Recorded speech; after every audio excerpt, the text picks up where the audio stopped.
Começa agora o Gospel News. Hoje é terça-feira, dia 26 de maio de 2026. Eu sou Karen Crisóstomo e nós vamos juntos aqui pela Rede Gospel de televisão e também pelo YouTube, Rede Gospel TV Oficial, com as principais notícias do Brasil e do mundo. Vamos aos destaques de hoje. Pedido de vista adia a votação do fim da escala 6x1 e tempo de transição divide a opinião entre esquerda e direita. Lula confirma subsídio de 40 centavos por litro de gasolina e medida deve custar mais de 2 bilhões de reais aos cofres públicos. Chefe do PCC é preso na Bolívia após 6 anos foragido. Colisão entre trem e ônibus escolar deixa 4 mortos na Bélgica. Polícia Federal fecha cerco contra Cláudio Castro e faz buscas em apartamento. Europa acende alerta com onda de calor antes do início oficial do verão. Essas e outras notícias do Brasil e do mundo, agora no Gospel News. Boa noite. Deputados e senadores se mobilizam para votar ainda nesta semana o projeto que prevê o fim da escala de trabalho 6x1 em todo o território nacional. O deputado federal Maurício Marcon pediu mais tempo para análise do texto e a expectativa é que os trabalhos sejam retomados amanhã. A proposta em tramitação altera parte da Constituição que trata sobre os direitos e garantias fundamentais e formaliza que a duração do trabalho normal não será superior a 8 horas diárias e 40 horas semanais. O artigo prevê exceções ao permitir compensações de horários e a redução da jornada conforme acordo ou convenção coletiva de trabalho. De acordo com o texto, a redução das 4 horas na jornada será concretizada em 2 etapas. As primeiras 2 horas em até 2 meses após a promulgação da PEC e as 4 horas em até 12 meses após a redução das primeiras 2 horas. O relator fixou que, decorridos 60 dias da promulgação, todas as convenções e acordos coletivos que forem incompatíveis com as novas jornadas perdem a validade automaticamente. O texto aponta ainda que as jornadas diferenciadas poderão ser aprovadas excepcionalmente e por convenção ou acordo coletivo de trabalho, desde que seja estabelecido um regime compensatório que assegure, na média, 2 dias de repouso semanal remunerado dentro do mês. Estimativas da Confederação Nacional da Indústria indicam que a medida pode reduzir o PIB brasileiro em cerca de 0,7%, algo em torno de 76 bilhões de reais. Além disso, o estudo aponta a elevação dos custos com empregados formais em até 267 bilhões de reais por ano. Pré-candidato à presidência, Flávio Bolsonaro está nos Estados Unidos para um encontro com autoridades norte-americanas. Segundo informações, ele vai abordar temas da segurança pública e falar sobre as facções criminosas do Brasil. A consolidação da pré-candidatura de Flávio Bolsonaro à presidência da República representa mais do que a continuidade de um sobrenome de peso na política brasileira. Trata-se da afirmação de uma liderança que, ao longo de décadas de atuação parlamentar, construiu trajetória própria, acumulando experiência legislativa, densidade institucional e capacidade real de articulação nacional e internacional. Um teste decisivo para a maturidade institucional da direita brasileira.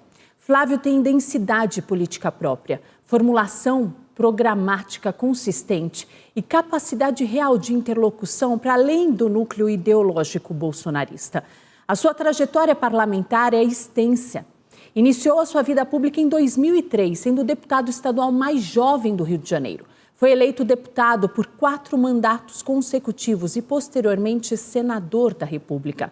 Flávio acumula experiência legislativa rara, entre nomes frequentemente lançados ao debate presidencial sem lastro institucional significativo. Esse capital político é valioso num ambiente marcado pela fragmentação partidária e pela volatilidade eleitoral. Nesse caso, experiência legislativa tornou-se ativo estratégico. Flávio conhece o funcionamento interno do Congresso. Ele domina a articulação política e transita entre setores decisivos do conservadorismo nacional. O seu principal ativo, naturalmente, permanece a conexão direta com o eleitorado identificado com o legado político do pai, Jair Bolsonaro. Trata-se de uma base social robusta, organizada e ideologicamente mobilizada. Mas esse ativo traz consigo um desafio. Converter identidade eleitoral em projeto nacional autônomo. Outro diferencial está no discurso. Enquanto parte da classe política insiste em narrativas esgotadas, Flávio tem se apresentado como defensor de uma agenda voltada à segurança jurídica, à liberdade econômica, à redução da máquina estatal e fortalecimento de valores institucionais caros à maioria silenciosa do país. O seu desafio natural será ampliar fontes com setores moderados e traduzir capital político em produto administrativo detalhado. E é justamente esse desafio que pode consolidá-lo, transformar legado eleitoral em proposta objetiva de reconstrução nacional. O Brasil de 2026 vai exigir mais do que retórica, vai exigir preparo, experiência, densidade política e capacidade de articulação. E nesse tabuleiro, Flávio Bolsonaro já demonstrou que não pode ser tratado apenas como herdeiro político, mas como protagonista real da disputa nacional. E é esse o teste que vai demonstrar que ele é uma liderança consolidada que levará o país a uma nova etapa política. A Agência Nacional de Vigilância Sanitária aprovou o registro do Ozivy, um medicamento à base de semaglutida, fabricado pela empresa EMS. O medicamento foi aprovado para ser aplicado da mesma forma como os tradicionais já vendidos nas farmácias de todo o mundo. Agora a empresa EMS precisa concluir as etapas comerciais e logísticas, além de definir o preço e produzir os primeiros lotes. E o presidente Lula assinou o decreto que confirma o subsídio de 44 centavos por litro da gasolina para tentar conter a alta dos preços dos combustíveis. Segundo estimativas, a medida deve custar mais de R$1 bilhão por mês aos cofres públicos. O governo federal afirmou que a compensação vai se dar pela alta na arrecadação do petróleo no mercado internacional. O uso dessa verba ainda precisa de aprovação do Congresso Nacional. E a Força Especial de Combate ao Narcotráfico da Bolívia prendeu hoje Gerson Palermo, apontado como um dos chefes do primeiro comando da capital. Segundo informações, a prisão ocorreu em uma ação conjunta entre a Polícia Federal do Brasil e a Polícia Boliviana. Gerson Palermo estava foragido há 6 anos, após conseguir prisão domiciliar em abril de 2020.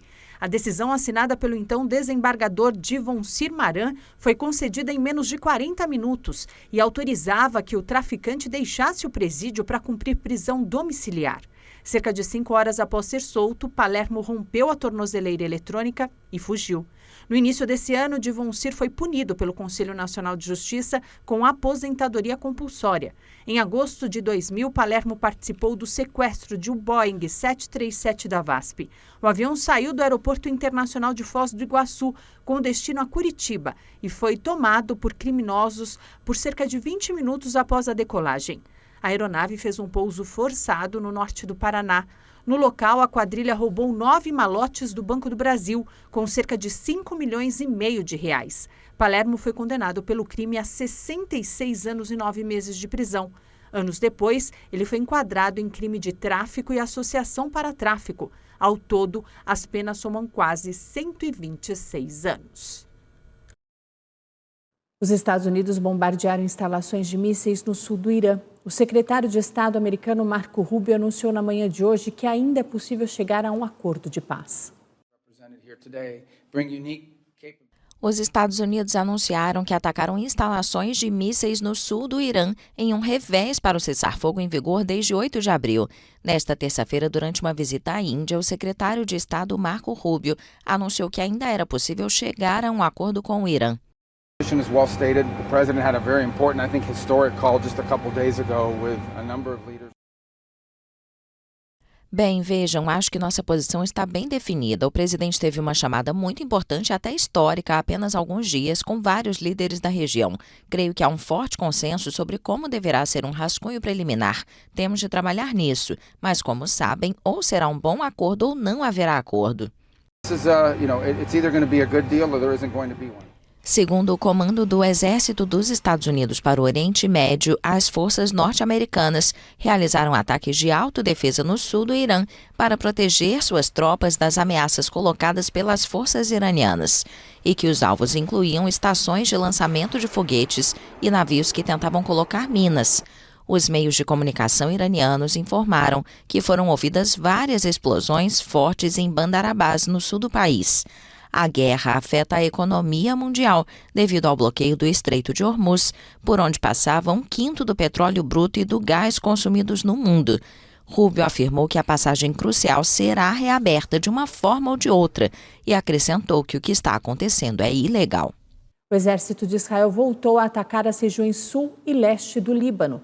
O primeiro-ministro Benjamin Netanyahu disse que vai buscar esmagar o grupo terrorista Hezbollah.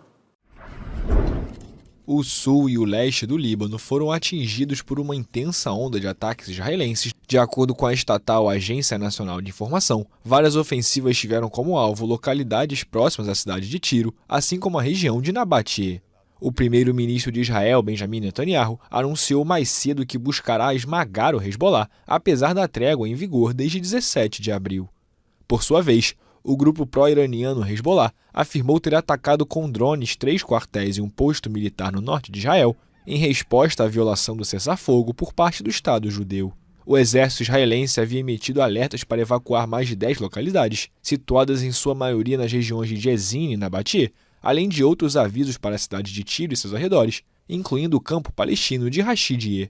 As forças de Israel anunciaram nesta segunda que haviam atacado ao longo do dia mais de 70 posições em infraestruturas do Hezbollah, utilizando cerca de 85 munições em várias áreas do Líbano. De acordo com um balanço mais recente do Ministério da Saúde libanês, os bombardeios israelenses causaram ao menos 3.185 mortes desde o início da guerra, em 2 de março.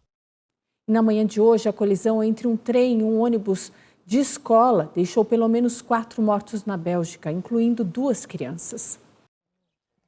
Uma tragédia na Bélgica. Várias pessoas morreram, incluindo crianças, depois que um trem e um ônibus escolar colidiram. O acidente aconteceu nesta terça-feira em Buggenhout, ao norte de Bruxelas. Uma porta-voz da Polícia Federal belga detalhou ao canal VRT que a bordo do veículo escolar estavam 7 crianças, o motorista e um acompanhante.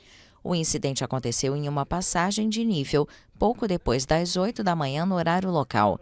A Infrabel, empresa que administra a rede ferroviária belga, informou que um micro-ônibus foi atingido por um trem que deveria fazer uma parada na estação seguinte, que ficava a aproximadamente 1 quilômetro.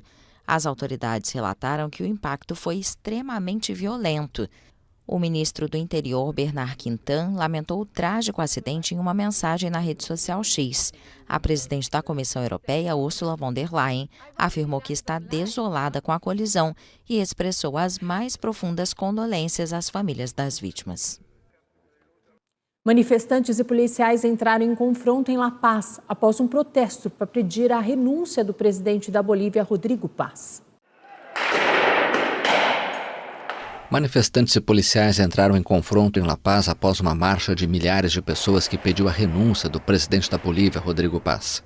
Os protestos de sindicatos de mineiros, camponeses e moradores entraram em sua 4ª semana, enquanto o presidente de centro-direita de 58 anos, no poder desde novembro, busca sem sucesso um diálogo. A jornada começou com a marcha que desceu da cidade de El Alto até o centro de La Paz. Um grupo de manifestantes tentou entrar na Praça de Armas, onde ficam os escritórios presidenciais e o parlamento. Em uma das vias de acesso a La Paz, um grupo tentou romper o cerco de policiais de choque com paus, rojões, pedras e cilindros cortados de dinamite. Os agentes responderam com gás lacrimogênio e outros se deslocaram em motocicletas para afastar os manifestantes. Várias pessoas foram detidas. Os manifestantes rejeitam a política econômica liberal de Rodrigo Paz, exigem aumentos salariais e o culpam pela distribuição de gasolina de má qualidade que danificou milhares de veículos.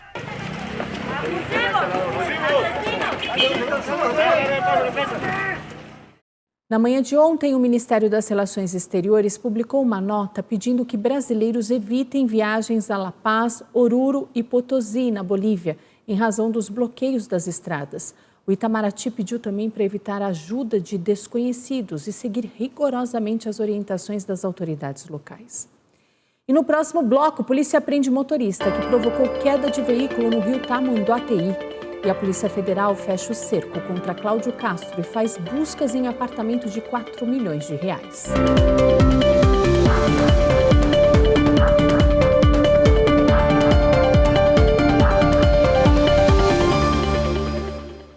ônibus municipal perdeu o controle e colidiu em um sobrado no bairro Jardim Jaqueline, na zona oeste de São Paulo. 8 pessoas se feriram.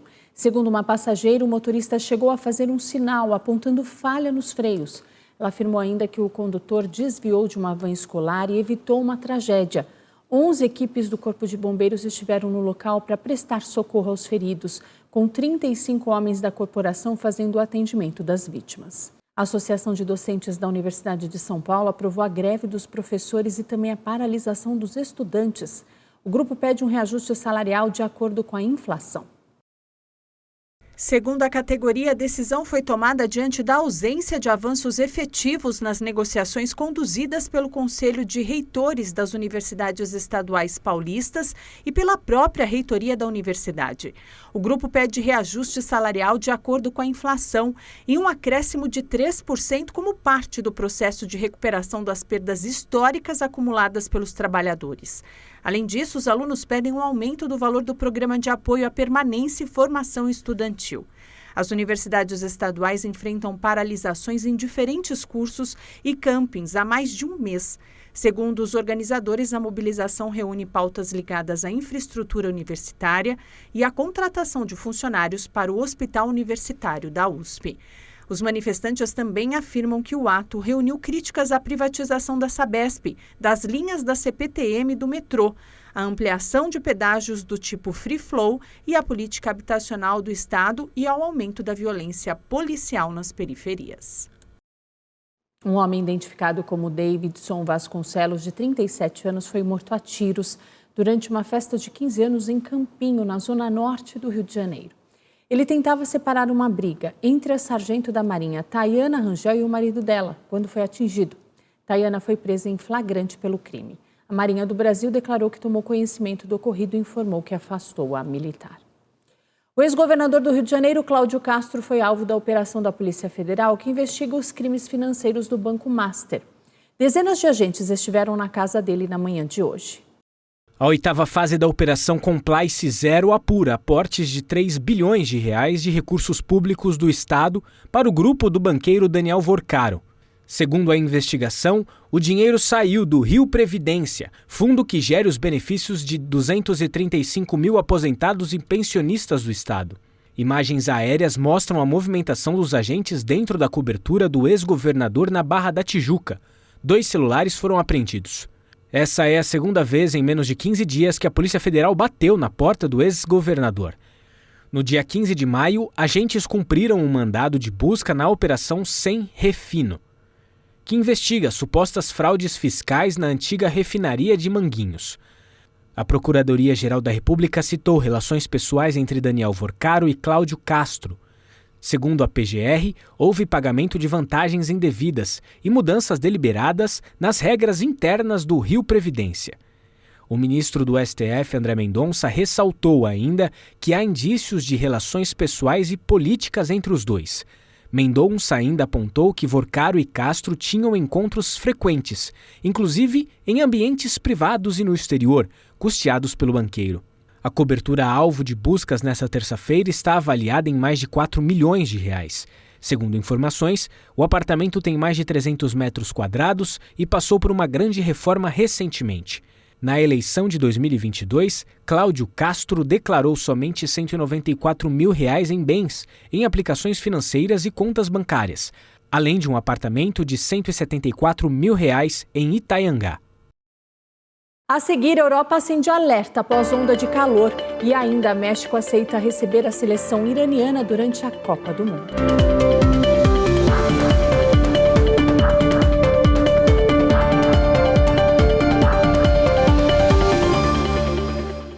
A Europa já está sentindo a força do verão. França, Reino Unido, Irlanda e Espanha registraram temperaturas acima da média.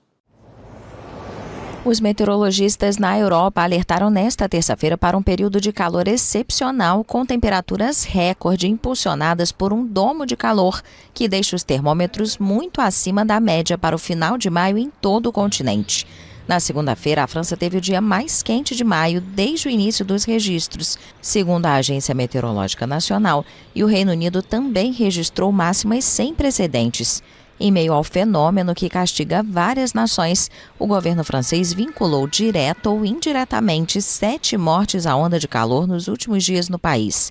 Um domo de calor de ar quente procedente do norte da África, preso sob um sistema de altas pressões sobre o oeste da Europa, está por trás das temperaturas elevadas, que normalmente são observadas apenas durante o verão, que começa em 21 de junho. O fenômeno provocou a imposição de restrições ao trabalho ao ar livre em partes da Itália. As praias do sudoeste da França ficaram lotadas antes do habitual e agricultores relataram colheitas antecipadas, já que as temperaturas superaram os 30 graus Celsius em toda a região. Na Espanha, as temperaturas devem atingir o pico no fim desta semana, chegando a 38 graus. No Reino Unido, a agência meteorológica Met Office informou que a segunda-feira foi o dia de maio mais quente desde o início dos registros, com temperaturas que alcançaram 34,8 graus Celsius em Kew Gardens, ao sudoeste de Londres. Bem, é preocupante porque é muito difícil ver as pessoas mais velhas passando calor, sofrendo tanto assim. Se você não está preocupado com o aquecimento global, você deve ser surdo e cego, completamente alheio à realidade. Então sim, o problema existe, temos que nos preocupar e tentar fazer algo a respeito. Cientistas apontam que a mudança climática provocada pelo ser humano está intensificando fenômenos meteorológicos extremos, como ondas de calor, secas e inundações, o que resulta em recordes de temperaturas superados com mais frequência.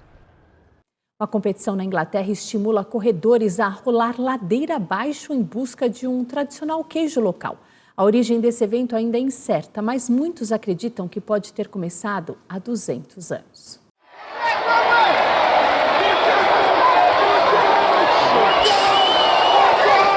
A tradicional corrida do queijo reúne multidão no Reino Unido. Aventureiros do mundo todo viajam até Coopers Hill, perto da cidade inglesa de Gloucester, para competir na corrida anual de rolagem de queijo do país. Os competidores descem uma colina íngreme e quem chegar primeiro ao final ganha o tradicional queijo Gloucester. Os participantes precisam se jogar para pegá-lo.